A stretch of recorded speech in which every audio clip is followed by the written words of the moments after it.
지난주 전 세계를 놀라게 했던 한 사건이 있었습니다.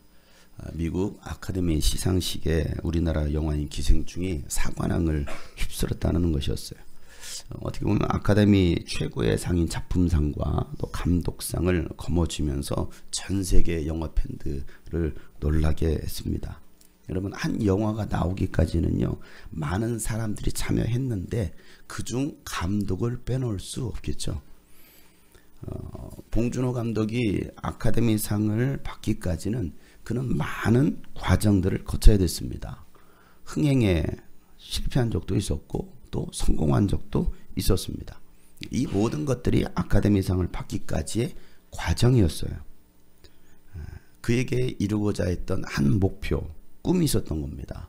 그 꿈이 있었기 때문에 포기하지 않고 달려온 것이고 또 달려가고 있는 것이죠.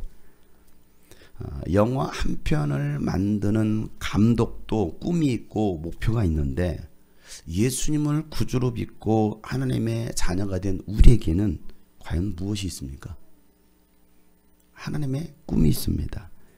하나님의 꿈은요, 모든 민족, 모든 열방이 주께 들어와서 하나님을 예배하는 것입니다. 이 일을 구원받은 우리에게 맡기셨어요. 예수님께서 죽으시고 또 부활하신 그 사건, 그 예수님의 죽으심은 나 개인적인 삶을 위한 죽음이 아니었습니다.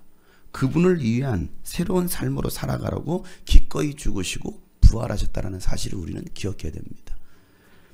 고린도후서 5장 15절에 바울은 이렇게 말합니다. 그런데 그리스도께서 모든 사람을 위하여 죽으신 것은 이제부터는 살아있는 사람들이 자기 자신을 위하여 살아가도록 하려는 것이 아니라 뭐라고요? 시작! 자기들을 위하여서 죽으셨다가 살아나신 그분을 위하여 살아가도록 하는 것입니다. 누구를 위해서? 나 자신이 아닌 이제 나를 위해서 죽으시고 부활하신 그분을 위하여 살아가도록 우리를 구원하셨다라고 말씀하고 있죠. 내 삶의 이유, 목적을 바로 알면 삶의 방향성이 달라져요. 어떻게 달라질까요? 바울은 로마서 14장 8절에 이렇게 말하죠. 우리는 살아도 주님을 위하여 살고 죽어도 주님을 위하여 죽습니다. 그러므로 우리는 살든지 죽든지 누구의 것이다? 주님의 것입니다 라고 바울은 고백하는 것이죠. 어떻게 그가 그런 고백을 할 수 있었을까? 한 편의 영화를 위해서도요, 엄청난 노력과 시간, 열정과 돈이 들어갑니다. 마찬가지로 하나님의 나라, 하나님의 꿈을 완성하기 위해서도요, 그에 따른 노력과 시간과 열정과 돈이 들어가게 되어 있어요. 여러분, 좋은 영화 한 편을 만들기 위해서도요, 투자사가 있듯이 복음을 위해서도 예수님과 동업하는 사람, 투자가 하나님의 나라와 영혼을 위해서, 영혼 구원을 위해서 투자하는 사람들이 있습니다. 성경에 보면 예수님을 따라다니는 여인들이 나오거든요. 그 여인들의 역할이 참 중요해요. 누가복음 8장 1절부터 3절 말씀에 보면 이렇게 기록하고 있습니다. 그 뒤에 예수께서 고을과 마을을 두루 다니시면서 뭘 선포합니까? 하나님의 나라를 선포하고 기쁜 소식을 전합니다. 12 제자가 예수와 동행하는데 그리고 악령과 질병에서 고침받은 몇몇 여자들도 동행하였는데, 자, 예수의 12 제자들도 동행했지만은 귀신에게 눌려서 고통받았던, 그래서 자유를 얻었던, 질병에서 고침받는 몇몇 여자들도 동행하였는데 7 귀신이 떨어져 나간 막달라라고 하는 마리아와 헤롯의 청지기인 구사의 아내 요한나와 수산나와 그 밖에 여러 다른 여자들이었다. 시작! 그들은 자기들의 재산으로 예수의 일행을 섬겼다. 여러분, 이 대목을 우리가 한번 주의 잘 볼 필요가 있습니다. 예수님이 복음을 전할 때 이 여인들은요, 자기들의 재산으로 예수님의 일행을 섬깁니다. 자신의 재산으로 예수님의 일행을 섬겨요. 복음을 위해서 투자한 사람들이에요. 복음을 위해서. 이 여인들은요, 예수님의 장례를 준비한 사람들이고 또 부활하신 예수님을 제일 먼저 만난 사람들이 바로 이 여인들입니다. 누가복음 24장 10절 말씀이요. 예수님의 그 부활 사건을 기록하고 있어요. 10절 말씀 시작. 이 여자들은 막달라 마리아와 요한나와 야고보의 어머니인 마리아이다. 이 여자들과 함께 했던 다른 여자들도 이 일을 사도들에게 말하였다. 아까 예수님이 하시는 그 모든 사역에 동참하면서 예수님의 일행을 섬겼던 그 여인의 이름이 예수님 마지막 부활의 사건에서 기록되고 있어요. 다시 한번 그들의 이름이, 여러분의 이름이 그렇게 기록되기를 축복합니다. 뭐하는 일에? 예수 그리스도의 일하는 일에, 하나님의 나라를 세우는 일에 여러분의 이름이 기록될 수 있기를 주님으로 축복합니다. 여러분, 돈을 버는 이유, 돈을 써야 할 곳을 알았던 여인들, 내가 번 이 돈을 내가 무엇을 위해서 어떻게 쓸 것인가를 알았던 이 여인들, 하늘의 보물을 쌓아뒀던 여인들입니다. 여러분, 인생의 참된 목적을 안 사람들입니다. 바울이 그랬거든요. 내가 이제 무엇을 위해 살아가야 되지? 이전까지는, 내가 예수를 만나기 전까지는 나를 위한 삶이었어. 나를 위해서 공부했고, 나를 위해서 돈을 벌었습니다. 나를 위해서 시간을 투자했고, 열정을 바쳤고요. 내 모든 것을 나를 위해서 열심히 살았습니다. 그런데 그가 부활하신 예수를 만나고 나니까 이게 헛된 것이네 라는 것을 깨닫게 되는 것이죠. 그리고 이제 무엇을 위해 살아갈지를 분명히 아는 거예요. 바울은요, 예루살렘에 올라가면 환난과 결박이 기다리고 있다는 것을 알면서도 뭐합니까? 올라가죠. 성령의 예언대로 죽을 정도로 매를 맞고 쇠사슬로 결박을 당합니다. 그리고 이스라엘 동포들 앞에 서서 입을 연 거예요. 이게 지난주까지 나눴던 말씀이잖아요. 뭐라고 입을 엽니까? 오늘 1절 말씀이에요. 다 같이 시작. 동포 여러분, 내가 이제 여러분에게 드리는 해명을 잘 들어주시기 바랍니다. 바울의 해명. 여러분, 지난주 말씀 여러분 잘 기억해 보세요. 바울이 어느 정도 매를 맞고 어느 정도로 그가 고통 가운데 결박을 당했는지 한번 생각해 보세요. 온몸 피투성이었을 것입니다. 돌에 맞은 흔적도 있었을 것입니다. 그런 피투성이 된 상태에서 두 쇠사슬에 묶인 채 손과 다리가 묶였을 것이고, 그렇게 쇠사슬에 묶인 채 내가 내 동포들에게 할 말이 있습니다. 말할 기회를 주십시오 라고 요청해. 그래, 말해봐라 했더니 오늘 그가 입을 열어, 동포 여러분, 내가 이제 여러분에게 드리는 해명을 잘 들어주시길 바랍니다. 바울의 해명. 바울은 이스라엘 동포들에게 자신이 어떤 사람이고 또 어떻게 부활하신 예수님을 만나게 되었는지를 자세하게 설명합니다. 바울은 유대인 중에서도 가말리엘 문화생으로서 바리새인 엄격한 율법을 따라 산 사람이었어. 또 기독교인들을 핍박하고 또 교회를 불태우고 또 성령 충만했던 스데반 집사를 돌로 때려 죽이는 일에 가담했던, 그것도 모자라서 어떻게 합니까? 교회를 없애기 위해서 다마스쿠스로 가는 길에, 그죠? 대제사장의 공문을 받아가지고 다마스쿠스로 가는 길에 누구 만납니까? 부활하신 예수님을 만나게 되는 거예요. 그래서 오늘 7절 8절 이렇게 말합니다. 다 같이 시작. 나는 땅바닥에 엎어졌는데 사울아 사울아 네가 어찌하여 나를 비방하느냐 하는 소리가 들려왔습니다. 그래서 내가 주님 누구이십니까 하고 물었더니 그는 나에게 대답하시기를 나는 내가 비방하는 나사렛 예수이다 하셨습니다. 여러분, 그리스도인을 핍박하는 것은 곧 예수님을 핍박하는 거예요. 교회를 핍박하는 것은요, 곧 예수님을 핍박하는 겁니다. 혹시 누군가가 여러분이 예수 믿는 것 때문에 여러분 핍박하고 있습니까? 그것은 여러분을 핍박하는 것이 아니라 여러분 안에 계신 예수님을 핍박하는 거예요. 그런 사람은요, 예수님은 절대 놔두지 않습니다. 여러분 안에 확실하게 예수님이 계신다고 한다면, 그 교회가 정말 예수님이 계시는 교회라고 한다면, 교회를 핍박하고 예수를 믿는 사람들을 핍박하는 사람은 예수님은 절대 가만 놔두지 않아요. 두 눈을 멀게 하시던지. 오늘 바울이 두 눈이 멀었어요. 왜? 핍박했잖아요. 두 눈을 멀게 하시던지, 그래서 새로운 사람으로 변화시키셔서 복음 전하는 자로 사용하시던지 예수님께서 직접 손봐주십니다. 여러분, 이 한 가지 사실을 기억하시길 바랍니다. 누가 손봐주신다고요? 예수님이 손봐주셔요. 옆에 사람 걱정하지 마세요. 예수님이 손봐줄 거예요. 한마디 해줍시다. 여러분, 걱정하지 마세요. 예수님께서 손봐주셔요. 바울은요, 이제까지의 삶이 아닌 전혀 다른 삶으로, 또 자신의 꿈이 아닌 하나님의 꿈으로 인생이 바뀝니다. 나를 위한 삶이 아니라 이제 주를 위한 삶을 살게 되는 거예요. 그것을 다른 말로 증인, 증인의 삶이라고 말합니다. 오늘 15절 다 같이 시작. 당신은 그분을 위하여 모든 사람에게 당신의 복은 들은 것을 증언하는 증인이 될 것입니다. 그분을 위하여, 누구를 위하여? 예수 그리스도를 위하여. 예수 그리스도를 위하여. 증인은요, 보고 들은 것을 그대로 말하는 사람, 이게 증인이에요. 법정에 서면 증인 선서합니다. 당신은 절대 거짓 증언을 할 수 없습니다. 거짓 증언하는 순간 당신은 법적 책임을 져야 됩니다. 증인은 보고 들은 것을 증언하는 거예요. 보고 들은 그대로 증언하는 것입니다. 부활하신 예수님은 제자들에게 증인되라고 명령하셨어요. 사도행전 1장 8절 말씀, 그러나 성령이 너에게 임하시면 너희는 능력을 받고 예루살렘과 온 유대와 사마리아에서 그리고 마침내 땅 끝에까지 이르러 뭐가? 내 증인이 될 것이다. 여러분, 예수님 우리에게 땅 끝까지 증인되라고 말씀하셨어요. 우리의 구원이 개인 구원으로 끝나서는 안 됩니다. 나의 구원이 개인 구원으로 끝나서는 안 되는 거예요. 땅 끝까지 증인되어야 될 사명이 저와 여러분에게 있습니다. 이걸 기억하세요. 증인의 삶은 여러분 일부 목회자나 선교사들에게만 주어지는 것이 아닙니다.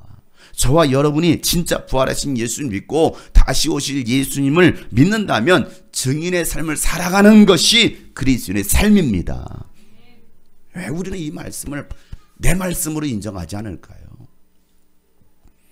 바울은 자신을 죽이려 했던 그 동족들에게 담대히 부활하신 예수님을 전합니다. 죄 씻음을 받을 수 있는 길을 전합니다. 구원의 길은 오직 예수님에게만 있다라는 것을 담대하게 선포하죠. 16절 말씀이에요. 시작. 그러니 이제 망설일 까닭이 어디 있습니까? 일어나 주님의 이름을 불러서 침례를 받고 당신의 죄 씻음을 받으십시오. 지금 아나니아가 바울에게 했던 얘기를 갖다가 지금 그렇게 간접적으로 얘기하는 거예요. 간접적으로. 여러분, 우리가 죄 씻음 받을 수 있는 거, 인간의 죄는 그 어떤 방법으로도 용서받을 길이 없습니다. 선을 행한다고 용서받을 수 있는 것도 아니고, 율법에 의해서 용서받을 수 있는 것도 아니고, 또 돈과 권력이 있다고 죄 문제가 해결되는 것도 아니고, 짐승의 피로 용서받을 수 있는 것이 아닙니다. 오직 죄가 없으신 하나님의 아들 예수님의 피만이 인간의 죄를 해결할 수 있습니다. 이게 오늘 바울이 말하는 것이고 오늘 들어야 될, 우리가 들어야 될 복음이라는 사실이죠. 요한일서 1장 7절 말씀에 그러나 하나님께서 빛 가운데 계신 것과 같이 우리가 빛 가운데 살아간다면 우리는 서로 사귐을 가지게 되고 하나님의 아들 예수의 피가 우리를 모든 죄에서 깨끗하게 해주십니다. 예수의 피가, 여러분, 예수의 피가 여러분의 죄를 깨끗게 합니다. 예수의 피로 영혼의 옷을 깨끗하게 빤 자만이 하나님 나라에 들어갈 수 있다라고 성경은 얘기하고 있어요. 요한은요, 환상으로 수많은 흰 옷 입은 자들을 보게 됩니다. 환상 가운데. 이게 마지막 때, 마지막 예수님의 재림의 사건. 와, 영안이 열려서 천국을 봤는데 수많은 무리들이 오는데 모두가 흰 옷을 입은 거예요. 여러분들은 까만 옷을 입으셨네. 흰 옷을 입으셨어. 하얀 두루마리, 세마포. 자, 요한계시록 7장 9절부터 14절 말씀인데 다 같이 한번 읽어보도록 하겠습니다. 시작. 그 뒤에 내가 보니 아무도 그 수를 셀 수 없을 만큼 큰 무리가 있었습니다. 그들은 모든 민족과 종족과 백성과 언어에서 나온 사람들인데 흰 두루마기를 입고 종려나무 가지를 손에 들고 보좌 앞과 어린 양 앞에 서 있었습니다. 그들은 큰 소리로 구원은 보좌에 앉아 계신 우리 하나님과 어린 양의 것입니다 하고 외쳤습니다.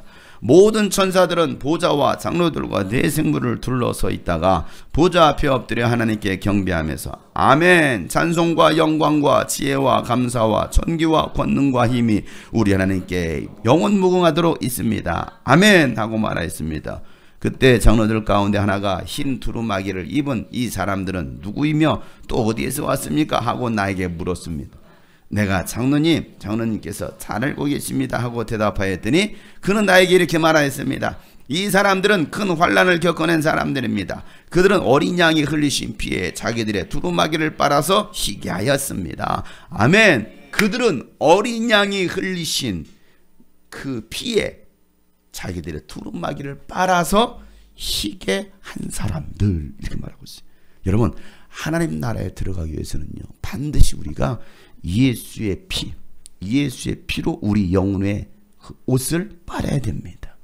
예수의 살과 예수의 피를 가지지 않은 자는 하나님 나라에 들어갈 수 없다라고 예수님께서 말씀하셨어요. 요한복음 6장 53절부터 54절 말씀이에요. 예수께서 그들에게 말씀하셨다. 내가 진정으로 너에게 말한다. 너희가 인자의 살을 먹지 아니하고 또 인자의 피를 마시지 아니하면 너희 속에는 생명이 없다. 내 살을 먹고 내 피를 마시는 사람은 영원한 생명을 가지고 있고 마지막 날에 내가 그를 살릴 것이다. 이게 예수님께서 하신 말씀이에요. 우리가 어떻게 구원받을 수 있느냐, 어떻게 하나님 나라에 들어갈 수 있느냐, 예수의 살과 피, 주님의 보혈 아래 있을 때 우리는 안전한 거예요. 예수님의 살과 피를 가진 자를 마지막 날에 그를 살리실 것이다 라고 오늘 주님께서 말씀하십니다. 오직 예수의 피. 난 주 보혈 아래 있네. 그 피로 내 죄 사했네. 하나님의 긍휼 날 거룩해 하시었네. 난 주 보혈 아래 있네. 난 원수의 어떠한 공격에도 더 이상 넘어지지 않네.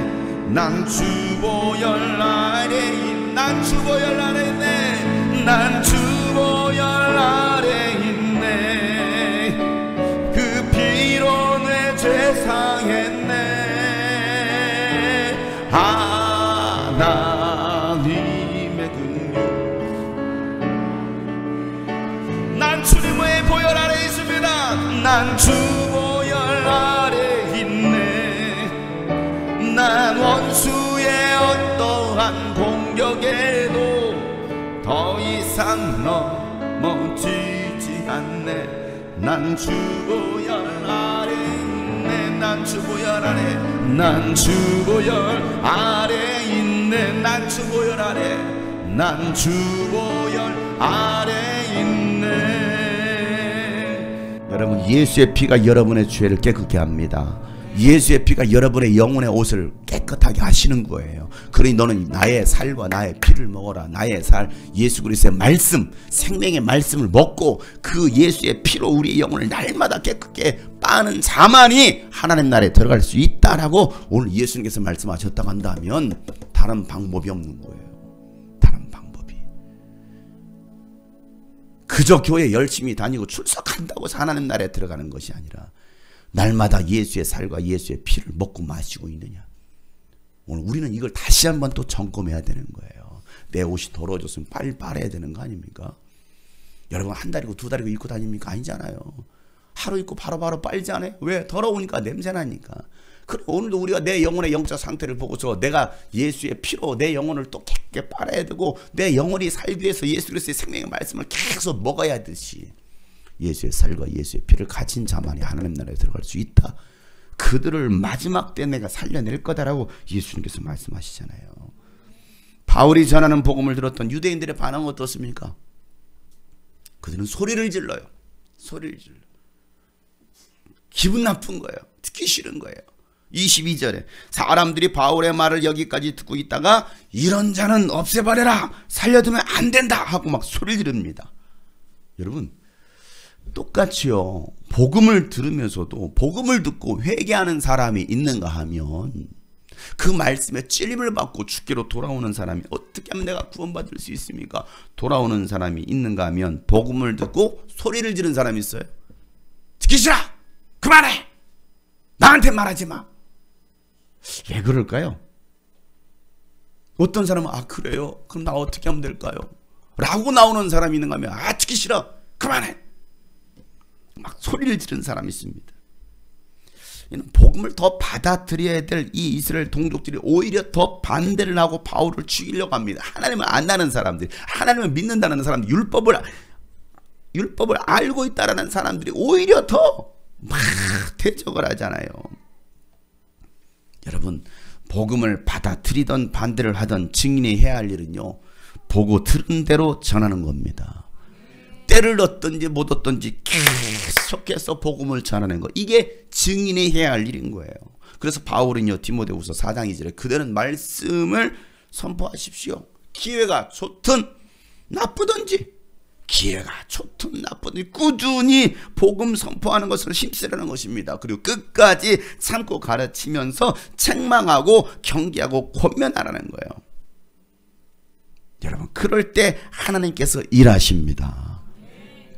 우리가 입을 다물고 있어 하나님은 일하시지 않아요. 우리가 입을 다물고 있어 하나님은 일하시지 않아요. 여러분을 통해서 일하시지 않습니다. 입을 여는 자를 통해서 너 안 해? 하지마. 그러면 뭐 너만 있는 줄 아느냐? 하지마. 나는 돌을 들었어도 아브라함의 자손으로 찬양받으시겠다라고 말씀하시는 하나님이에요. 네가 아브라함의 자손이라고 까불어? 나는 돌들을 통해서도 내 찬양받을 수 있어. 우리가 아니어도요, 우리 교회가 아니더라도 우리 교회가 안 하면 하나님 안 해? 하지마. 내가 아쉽냐? 하나님은 얼마든지 촛대로 옮기시는 거예요. 촛대로 옮기시는 하나님. 우리가 입을 열지 않는다면, 우리가 증인의 삶을 살지 않는다면 하고자 하는 자에게 능력 주시고 그를 통해서 많은 영혼들을 구원하실 거예요. 누가 아쉽습니까 여러분? 우리는 버림받는 거예요. 하나님은 아쉬운 분이 아니에요. 우리가 아쉬워야 되지 않겠어요? 우리가 아쉬워서 복음 전해야 되지 않겠습니까? 우리가 아쉬워서 여러분 증인의 삶을 살아야 되는 거 아닙니까? 예배, 우리가 아쉬워서 하나님 앞에 예배해야 되는 거 아니에요? 여러분, 전도 대상자를 찾아서 기도하고 복음 전할 수 있기를 바랍니다. 이제 새 학기가 시작돼요. 우리 학생들은 또 새 이제 봄이 시작됩니다. 여러분, 새 학기가 시작되면 새 친구들을 만납니다. 기도하면서 새 친구들과 관계 맺기를 하고 복음을 전해야 됩니다. 안 전하려고 아멘도 안 해. 이것들은 학교 뭐 하러 다니니? 니들 급식이나 먹으러 다니니? 관심이 급식이지. 오늘의 메뉴 오로지 관심이라고 하는 것은 여자친구 남자친구 연예인들 이야기 게임하고. 여러분들 학교를 들어가는 이유가 뭐냐고요. 오늘 말씀 잘 들어요 여러분. 새로운 친구를 만났어. 왜 만나게 하셨을까요? 전도하라고. 예수 증인이 되라고. 그래서 여러분 사람을 만나게 하는 거 아닙니까? 대학교 왜 들어갑니까 여러분? 그냥 뭐 대충 성적에 맞춰서 들어갔나요? 왜 들어가느냐고요. 내가 만난 예수 간증하면서 교회로 이끌어야 되는 거예요. 그게 여러분이 학교를 가는 이유이고 일터로 가는 이유입니다. 대학교를 왜 들어갑니까? 대학교 들어가서 연애하고 술문화 배우는 것이 아닙니다. 캠퍼스 복음화하는 꿈을 가지고 전도하는 거. 이게 하나님께서 여러분을 대학교로 보낸 이유예요. 이걸 모르면 그저 대학교 가서 공부한답시고 학교에도 안 나와? 난 우리 대학생이 요즘 이해가 안 가. 시험 기간 돼도 안 나와. 예배고 뭐가 없어. 시험 공부하느라고 지들이 얼마나 공부했다고. 더 하나님을 찾고 하나님을 예배해야 되는데. 학생들도 마찬가지예요. 시험 기간 되면 학생 예배 안 나와. 바쁘다라는 거예요. 뭐가 더 중요한데. 뭐가 더 중요한데. 정말 중요한 걸 놓치는 거예요. 우리 예수 믿는 사람들이. 대학교를 왜 갑니까? 캠퍼스 복음화하라고. 이런 꿈을 가져보라고. 이런 꿈을. 여러분이 있는 현장에서 복음 전도자로 살아가는 것, 증인의 삶을 살아가는 것, 그것이 바로 오늘 우리가 살아가는 이유입니다.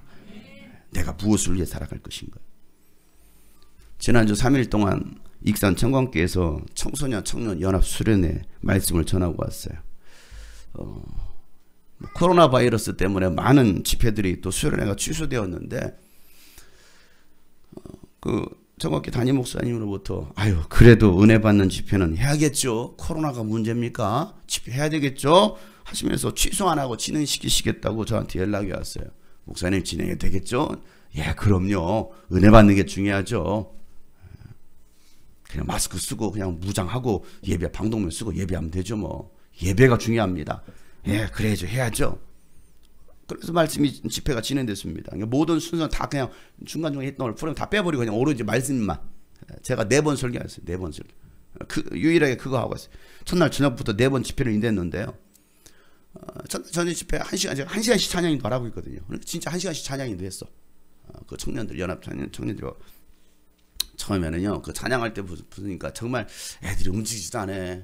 앞에서 자기네 그 학생 청년들이 찬양하는데 움직이지도 않아. 끔찍 안 해. 움직이는 애들 한 5명 있더라고요. 5명. 그 5명이 누구냐? 교사들. 그리고 이제 고3, 이제 수능을 준비할 고3들. 뭔가 급한 애들. 중학생들은 급할 게 없어. 끔찍 안 해. 끔찍 안 해. 정말 끔찍하지 않을 것 같은 그 학생들이요. 첫날 말씀을 듣고 눈물로 회개를 하고 뛰면서 찬양하기 시작합니다. 발동이 걸리기 시작해요. 시동 걸리기 시작해요. 집회가 끝났어요. 11시 다 돼서 끝났습니다. 첫날 집회가.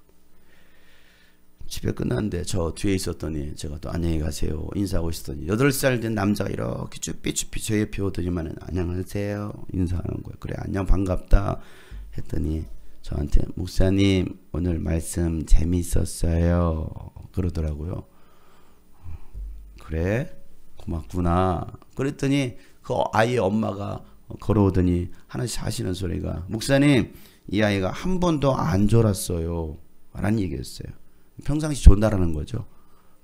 그러니까 이런 대중적인 어린이 예배 때 좋은 애들은 좀 치료가 필요한 애들이죠. 치료 예배 때도 좋은 애들은 정말 치료가 필요해요. 그 아이들은 뭐 심리 치료부터 또 육신 치료 모든 치료가 다 필요한 아이들입니다. 치료학교 때는 좋을 수가 없는데, 근데 대중 예배 이런 집회에서는 아이들은 거의 졸도하거든요.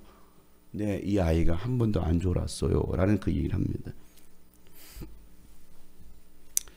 둘째 날 오전 집회하고 또 둘째 날 저녁 집회 분위기가 이제 완전히 달라져. 설교 이제 2번 들었잖아요. 저녁 집회, 오전 집회. 찬양할 때부터 막 얘네들이 막 뛰기 시작하는 거야. 찬양할 때부터 완전히 분위기가 달라졌습니다. 7시 30분에 시작했던 집회가 12시가 되어서 끝났어요. 그 시간에 끝난 것도 아쉬운데 막 더 하자라는 거 제가 그냥 중단했어요. 그만 제가 중단을 시켰습니다. 중3 여학생이 집에 가면서 핸드폰을 꺼내들더니 엄마한테 부재중 전화가 많이 찍혔네요. 이렇게 내가 볼 때는 안 믿는 부모일 확률이 좀 대단히 높을 것 같아요. 그러면서 집에 가려고 하는데 자꾸 이제 쭈삐쭈삐하면서 얘가 뭔가 막 아쉬워하는. 그래서 제가 좀 몇 마디 물어봤어요. 너 뭐하니? 펜싱한대. 신의자매 후계자인지 펜싱한대. 아 그러니 열심히 해라. 하나님 나라를 위해서 귀하게 쓰임 받았으면 좋겠구나 하고 제가 축복해 줬어요. 마지막 날 파송 예배가요. 아침 9시 30분에 시작해서요. 오후 1시에 끝났어요. 밥 먹을 시간을 훌쩍 뛰어넘었죠.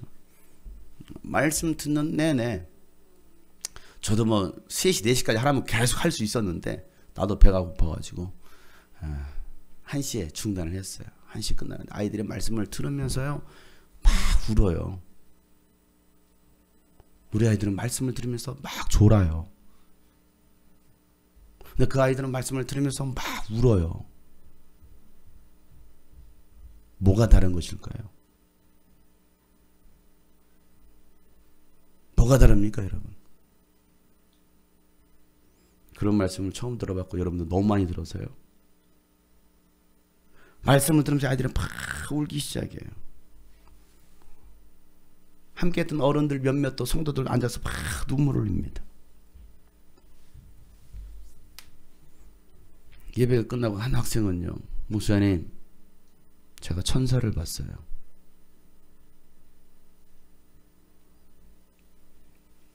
간증할 사람 나오라 했더니 3명이 나오는데 그중에 한 분이 80이 넘으신 할머니예요. 80 넘으신 할머니가 간증을 하시는데 나는 지금까지 불교쟁이였습니다. 불교에 몸을 담고 있었던 사람이라 하루에 3시간씩 기도를 했대요. 집에서 나무아미타불 관세음보살. 어느 날 갑자기 나무아미타불 할렐루야 하면 나오더라는 거예요. 나무아미타불 할렐루야. 내가 뭐 하는 거야 이게. 나 교회 다니는 사람도 아닌데. 나무아미타불 할렐루야 하면 자꾸 할렐루야 하면 나오니까. 그러다 그 교회를 다닌 권사님이 전도해서 그 교회를 나오기 시작했고 그리고 이제 집회를 참석하는데 큰 은혜를 받았다라는 거예요.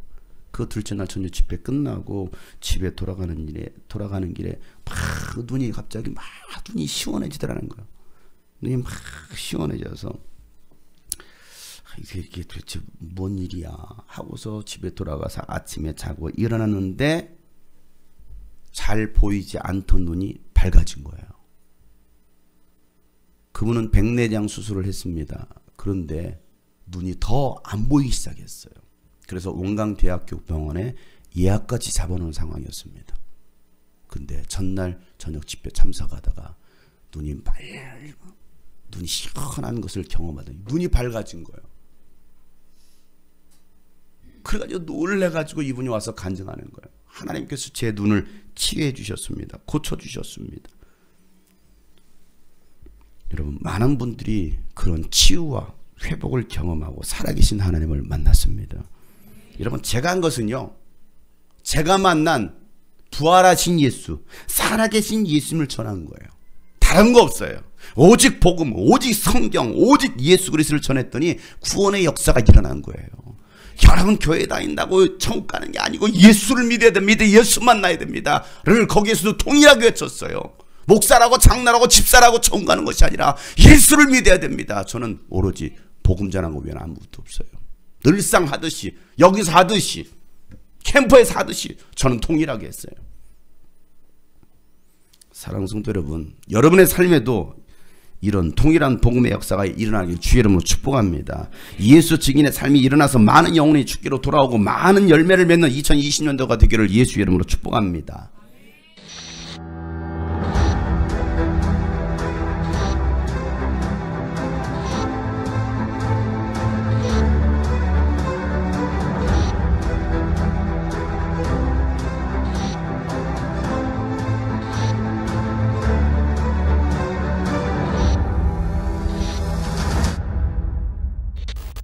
수련회 둘째 날에 몸이 많이 아팠는데 찬양 시간에 몸에 힘이 쭉쭉 빠져서 자리에 돌아가서 찬양을 할까 했었는데 하나님께서 천사 2명을 보내주셔서 제 다리를 붙들어 주신 덕에 끝까지 자리를 지켜서 찬양할 수 있었습니다. 수련회 오기 전에 별로 기대가 없었는데 첫날 때부터 너무 은혜를 많이 받아서 첫날 집회가 끝나고 미디어 금식을 해야겠다라는 감동이 되어서 지금까지도 미디어 금식하고 있습니다. 우리 아이들이 방향성 없이 열정만 있었구나. 누굴 예배해야 되는지 또 어떠한 태도와 자세로 예배를 드려야 되는지 우리 아이들이 잘 알았던 것 같고, 목사님께서 말씀해 주셨던 것처럼 익산시를 뒤집을 수 있는 올라온 다음 세대로 우리 중고등부 대청부가 세워졌으면 좋겠습니다. 하나님 마음을 잊었던 거를 다시 회복을 하고 주님 사랑 다시 기억하면서 가족들한테도 이 에너지를 전해주고 싶다. 소리치며 기도하고 찬양하고 하면서 기도의 힘과 찬양의 힘을 몸소 느끼게 되었습니다. 기도를 하는 도중에 하나님께서 찾아와서 저에게 이런 말씀하시더라고요.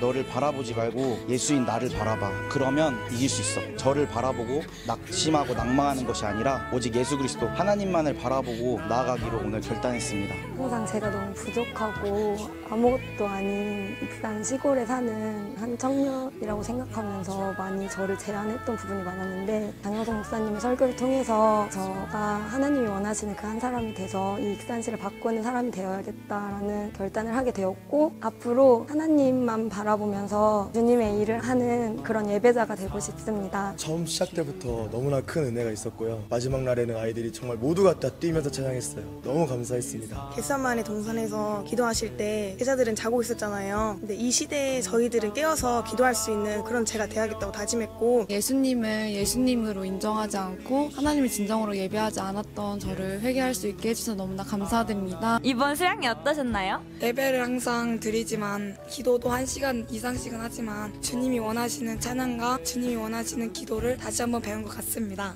팀장님은 이번 수련회 어떠셨나요? 서로를 위로하고 우리를 만나게 해주신 게 하나님의 계획이라는 것을 깨닫게 해주셨습니다. 부르짖으라 우리가 알지 못하는 크고 은밀한 일을 보이겠다 하시는 그 하나님의 응답을 이 수련회를 통해서 받을 수 있었던 은혜의 시간이었던 것 같습니다. 제가 정말 신앙생활을 잘하고 있고 저 정도면 천국을 갈 수 있다고 생각을 하고 있었는데 정말 제 안에 교만과 제약이 너무 많다는 걸 깨닫고 회개하고 정말 예수님을 믿는 사람으로서의 모습으로 살아야겠다고. 전 항상 주님이 절 사랑하시는지 의심이 들었는데 주님은 언제나 저와 함께 계시다는 걸 느끼게 되었고, 주님께서 절 정말 사랑하시다는 걸. 군대에서 이번에 휴가를 나왔습니다. 군대에서 믿음이 많이 떨어졌습니다. 이번 수양을 통해서 하나님이 사랑하신다는 감동이 있었습니다. 자, 이번 캠프 어땠어요? 좋았어요. 뭐가 제일 좋았어요? 목사님 말씀 듣고 찬양하는 거. 어떤 거 기도했어요? 절 만나달라고.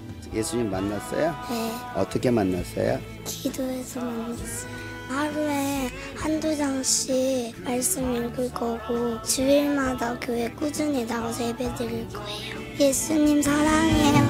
피곤한 손 연약한 무릎 일으켜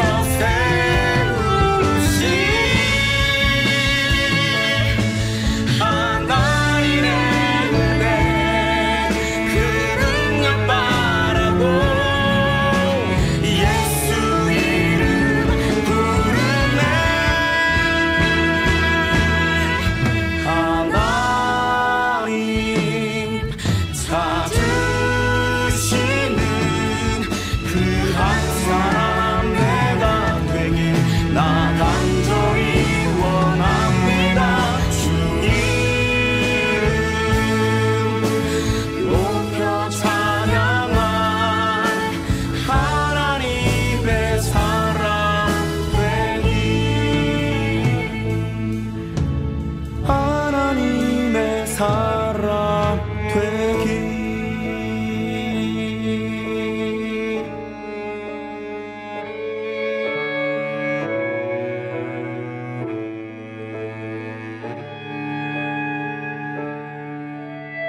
예수님 사랑해요. 뭐야? 아 이런 거 해야지. 지원했어. 못하겠다. 이번 캠프를 통해 다시 할게요. 그냥 당당하게. 말씀 중에 제일 기억나는 건 뭐가 있어요? 네, 하나님께 모든 영광 올려드립니다. 아멘.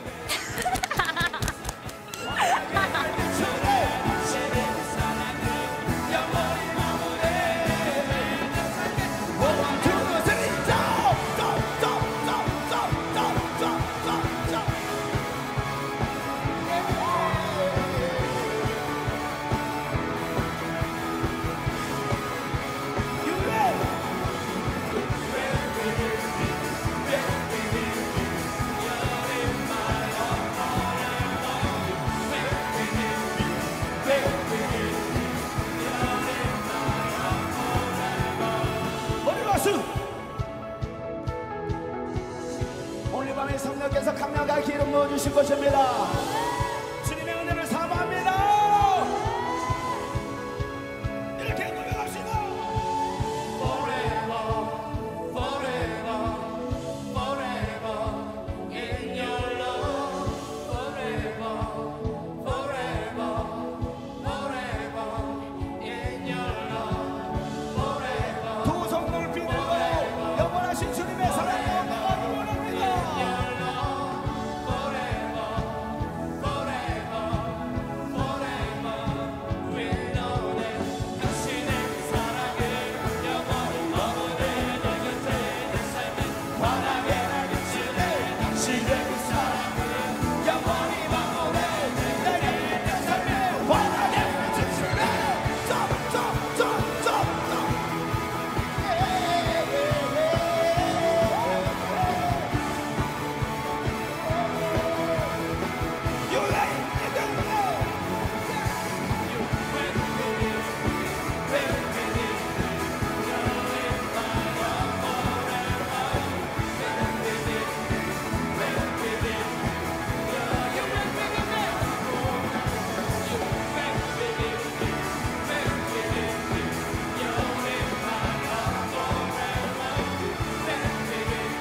하나님 주신 그 꿈은 반드시 이루어질 거예요. 여러분의 인생의 참된 목적, 예수 그리스도의 증인됩니다.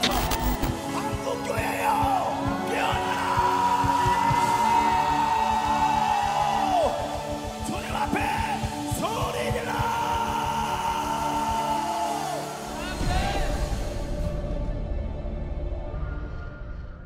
이번 주는 필리핀 선교 집회를 떠납니다.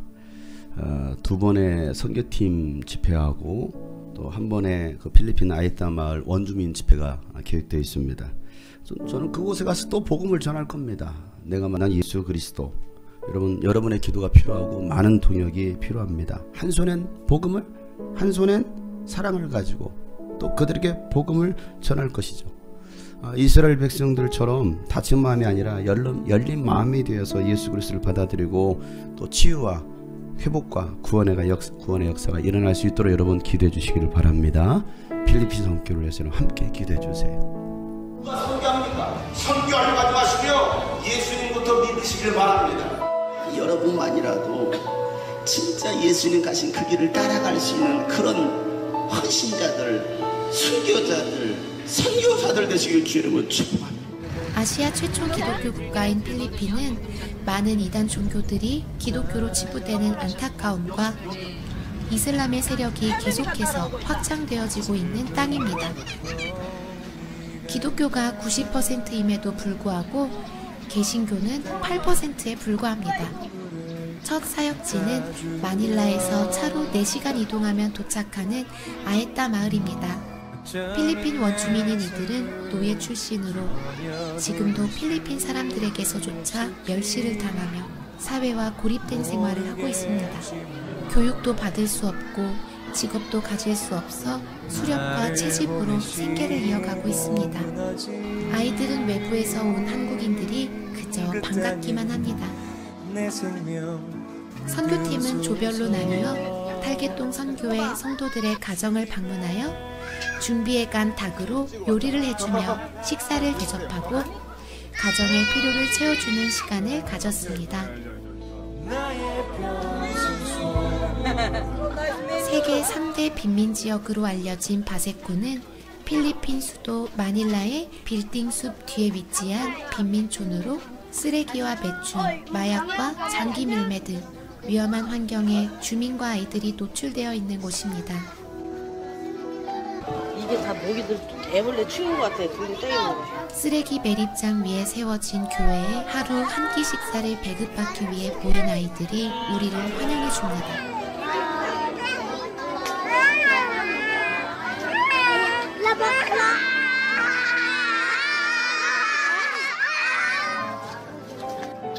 길거리의 동물들도 다 병에 걸려 있네요. 이런 곳이 아이들의 놀이터이며 삶의 터전이라는 것이 마음을 아프게 합니다.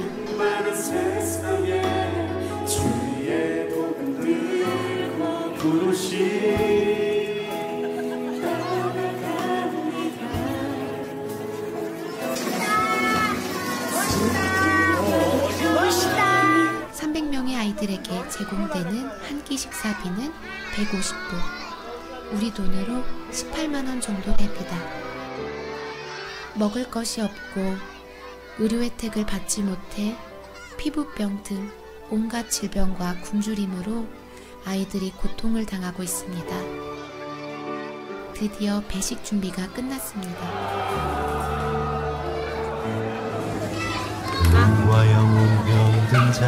밥 먹이기 바빠요 지금. 우리 아이들 밥 많이 먹어야 해요. 여러분 많이 후원해주세요. 그 이름을 믿는 자, 그 이름을 부르는 자. 밥이 없어요. 밥이. 정말 예수님께서 오셔서 500명의 기적을 일으켜 주셨으면 하는 그런 마음이 있어요. 밥은 없는데 애들이 계속 들어오고 문을 닫아야 되는 게 참 마음이 아프네요. 피딩이 끝난 후 아이들을 초청하여 찬양과 예배로 복음을 전하고 하나님의 사랑을 나누는 축제 시간을 가졌습니다.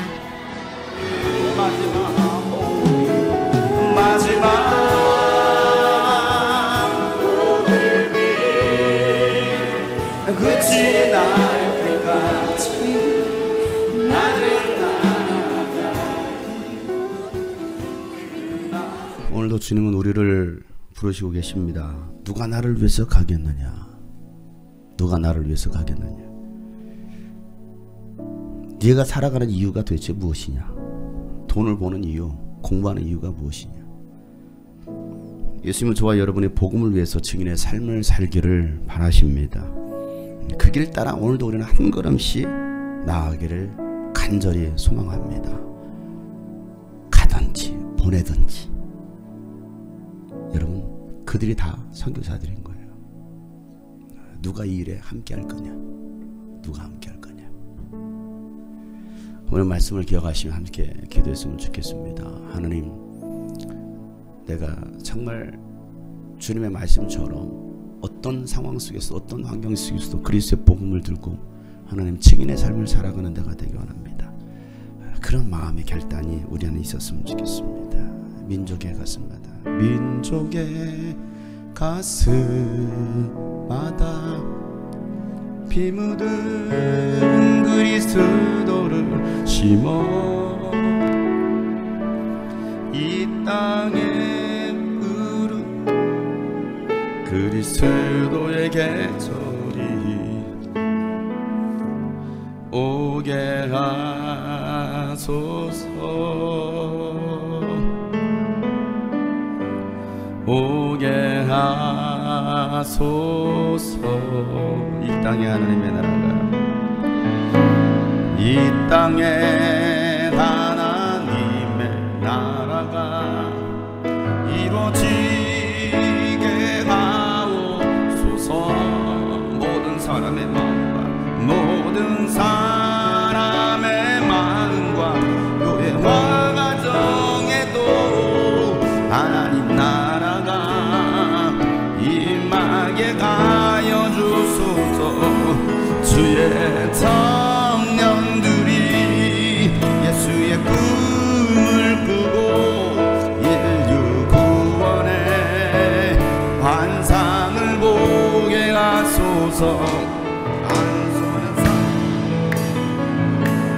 안소는 사랑을 들고 온 땅 구성 누비는 나라 되게 하소. 주의 자녀들이 예수의 꿈을 꾸고 주의 자녀들이 예수의 꿈을 꾸고 인류 구원의 환상을 보게 하소서. 한 손은 복음 들고 한 손은 사랑을 들고 다시 한번 우리 기도하는 마음으로 주님께 두 손 높이 들고 주의 자녀들이 예수의 꿈을 꿉시다. 주의 자녀들이 예수의 꿈을 인류 구원의 환상을 보세요. 그 일 하라고 여러분 학교로 보내셨습니다. 직장으로 보내셨습니다. 일터로 보내셨어요. 한 손엔 복음을 들고 한 손엔 사랑을 들고 나아갑시다. 가든지 보내든지 주님의 일에 힘쓰는 자들, 승인의 일에 힘쓰는 자들 되기 원합니다. 우리 다같이 한번 간절하게 오늘 말씀을 기억하며 승인의 삶을 살기로 결단하며 동서로 기도합시다. 하나님 아버지, 오늘도 주님의 말씀을 기억합니다. 하나님 예수 증인의 삶을 살기 원합니다. 주의 자녀들이 예수의 꿈을 꾸고 인류 구원의 환상을 보게 하소서. 한 손엔 복음 들고 한 손엔 사랑을 들고 온 땅 구성 누비는 나라 되게 하소서. 주의 자녀들이 예수의 꿈을 꾸고 인류 구원의 환상을 보게 하소서. 한 손은 복음 들고 사랑을 들고 온 땅 구성 누비는 나라 되게 하소서. 꿈을 꾸리라 주님의 꿈을 꾸리라. 주님이 소망한 인류 구원의 꿈을 이뤄가리라. 온 세상에 주의 빛을 발하리라. 함께 하실 주의 능력 믿으며 내가 능히 이뤄내리라. 꿈을 꾸리라 주님의 꿈을 꾸리라. 주님이 소망한 인류 구원의 꿈을 이뤄가리라. 온 세상에 주의 빛을 발하리라. 함께 하실 주의 능력 믿으며 우리 마지막으로 꿈을 꾸리라. 꿈을 꾸리라 주님의 꿈을 꾸리라.